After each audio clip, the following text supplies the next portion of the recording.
Lateral pelvic tilt can come in a lot of different shapes and forms, but it's important to know that it is a total body compensation. It's not just involving the pelvis or the hips, but also running up and down the kinetic chain to our head position and shoulder position and all the way down into our feet. Today we're going to get into the most common types of lateral pelvic tilt and how they come to be, and also what we can do to assess ourselves to know which layer we most likely are, and also what we can do about it. I've been making a lot of content lately on the asymmetries of the body and how there are generally predictable asymmetries because of how humans simply are, based on organ asymmetry, brain asymmetry, and all of these other factors that feed into how we ultimately, as human beings, have a bias towards the right side. I already have a full webinar and video on that concept of baseline asymmetry, which is the left AIC pattern. And if you haven't seen that, I highly recommend you check it out because that's going to serve as our baseline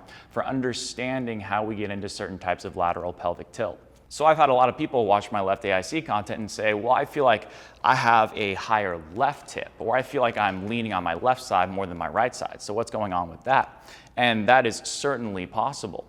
And the really important thing to know is that even though this left hip might be higher, the pelvis is still oriented to the right because it's an additional compensation from this left AIC pattern. And that doesn't mean that's everyone ever necessarily, but it does mean that the overwhelming majority of people do have this right-facing sacrum, this bone right here, and this pelvis is shifted right. There's two main types of these left lateral pelvic tilt situations that I see, and I'll break down the most common ones and how we can measure them. Let's get into some assessments because this is going to allow us to gain an understanding of where we most likely are.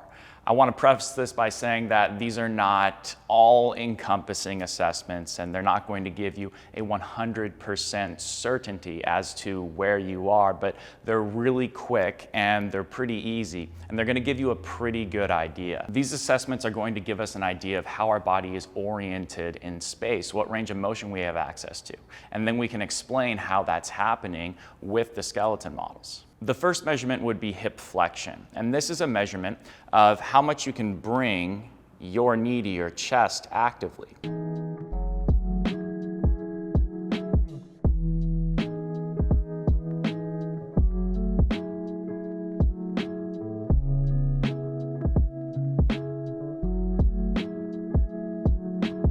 This is the active hip flexion test. To set up for this test, we just want to be laying on a table or on the floor with our hands down by our sides and making sure everything is nice and flat. Now, Trevor is not going to think about starting in any particular position. We just want him to do whatever feels natural so we get a true indication of where he's at. So Trevor, what I want you to do is I want you to keep one leg down and I want you to pull your other knee actively to your chest. We will call the test over when we see a couple of things.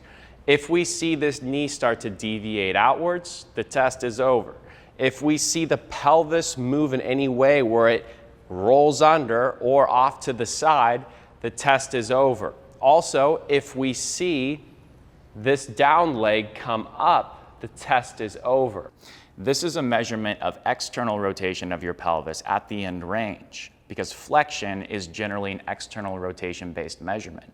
So what ends up happening is as you bring that leg off of the table or the floor, you're going to have external rotation of your hip. As you bring it closer to about 90 degrees, you're going to be more internal rotation biased. So what happens around 110 degrees to 120 is that you're going to have more external rotation of your femur and your pelvis as a whole. So this sacrum bone is going to turn to this side, and this is going to be more external rotation in nature. The other assessment would be an active straight leg raise measurement. And this is, yes, partially a measurement of your hamstring flexibility, but that is secondary to how your pelvis is oriented and what joint actions it can actually access.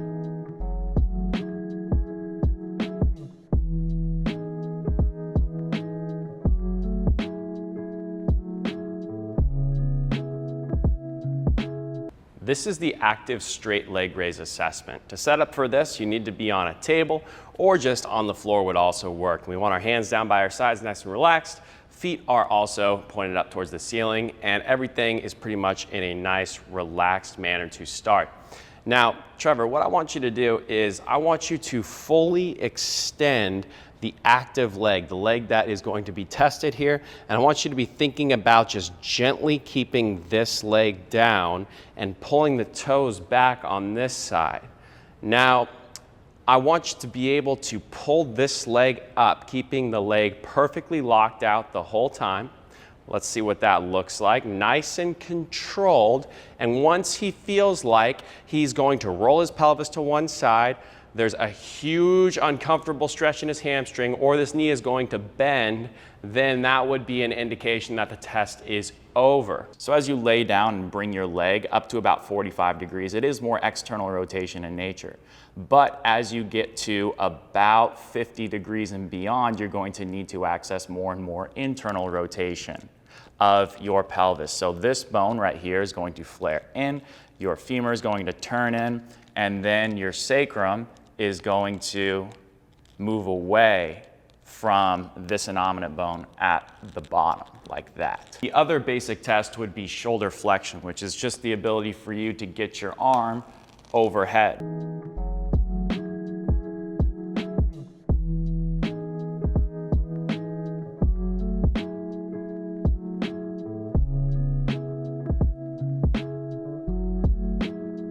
This is the shoulder flexion assessment. To set up for this, we want to be on a table or on the ground. Doesn't really matter for this test, but we want to be nice and relaxed and long through our body. So what we want to do is start with our palm facing directly up towards the ceiling and a very, very slight bend within our elbow. So now, Trevor, what I want you to do is keep your palm facing up the whole time, and that slight bend in the elbow, and now go directly overhead, keeping your arm in the same plane, meaning that it's going straight back. The second he feels his elbow start to deviate out or his palm start to twist in, the test is over, and it really is the very second that that happens. The other thing that we're going to see is that there will be a desire for this person to extend their back and arch these ribs up, and that will allow them to get further back, but that's a compensation. The other thing that we'll see here is people will get stuck at a certain point in this test, and they're going to want to jam through it. So they might feel some restriction, let's say right here, and then they can push through it, but they're going to use a muscular strategy in order to push through that resistance, and oftentimes that's going to be accompanied by other compensations that we touched on earlier. Just make sure that once you feel yourself really needing to force yourself through it, a little resistance is okay, but if you really feel like you have to put more than about a 4 out of 10 effort to get further back, that's an indication that this is not a range of motion you can easily access. What that's measuring for, and you can see that happening right here on the scap, as I move up and up, I'm going to need to upwardly rotate this scapula, and it's going to need to move away and externally rotate.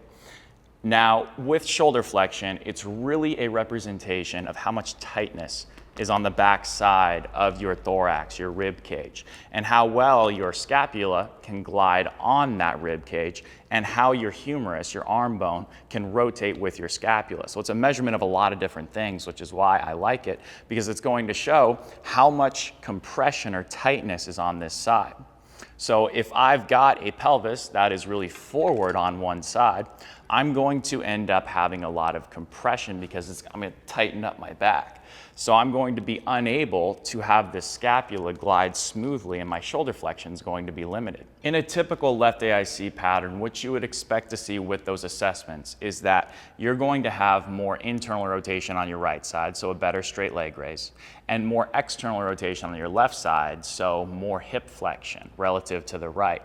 And because the left side is more forward, there's more compression of this back rib cage right here on the left, so the right shoulder flexion will be better. Now let's talk about what we can do about this. And for the left AIC, I already have a lot of content on that that's pretty extensive that I'll be linking down below. But the general idea is that we want to be able to turn our pelvis left.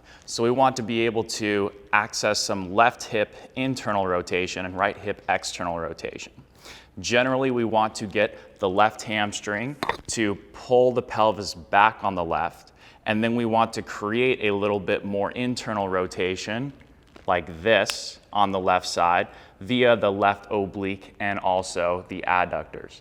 That's what's going to allow us to open up that space, and that's what's going to allow us to move into the left side as we need to. On the right side, we need more external rotation to help create a turn and also a push from the right side. So that could be things like your glute max, your hip abductors, like your glute med, specifically those posterior fibers, and also some of your quad on the right side. In the pelvis, there's all these different axes of rotation and all these different ways the pelvis can move. But when we have a higher left hip, generally what's happening is that this oblique or diagonal axis of the pelvis that runs through here is going to be the plane at which this pelvis is going to orient itself. So what ends up happening is that there is this oblique orientation of the pelvis, meaning that the left side is coming up and over the top of the right. And I'm exaggerating all this SI joint movement and all this pelvic movement just for illustrative purposes. In reality, it's not this much.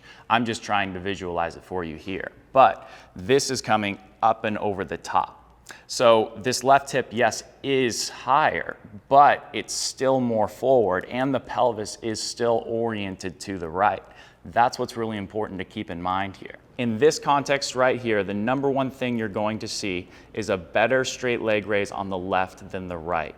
Because when this person is laying down to do their measurements, they're not symmetrical and straight like this. They're here, so they lay down and they're here. In addition, frequently we're going to see better right hip flexion. The reason for this is because this pelvis on the left is so far forward relative to the right. It is bringing the right side forward with it, so there's an overall anterior pelvic tilt, but this left side has a lot of anterior orientation. So this femur cannot effectively glide in the hip socket to externally rotate and access that hip flexion, especially at the end ranges. When people compensate in the hip flexion test, what they often do is they will roll to that side so they can pull their knee back, as opposed to the straight leg raise where they're going to roll away from it.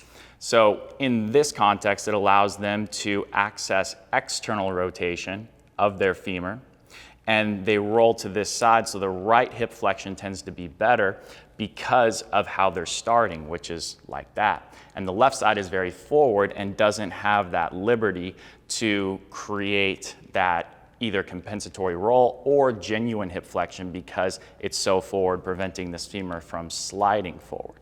What you're also going to see in many cases is better left shoulder flexion. And you might be thinking, well, if the left side is really far forward, then how is that possible? Because isn't that creating a lot of compression on their back rib cage? And the answer is yes. So when these people lay down on the ground, they're starting very extended on the left. So what they end up doing is they end up tipping back, or they're starting tipped back. And what you'll see is the ribs flare, or they start flared and up, so that way they can get their arm overhead really easily, but it's just because they're orienting through their entire upper body. There is another presentation of a higher left hip that we occasionally see, and this is sort of a precursor to an oblique, where they have this higher left hip, but it's not quite very far forward yet.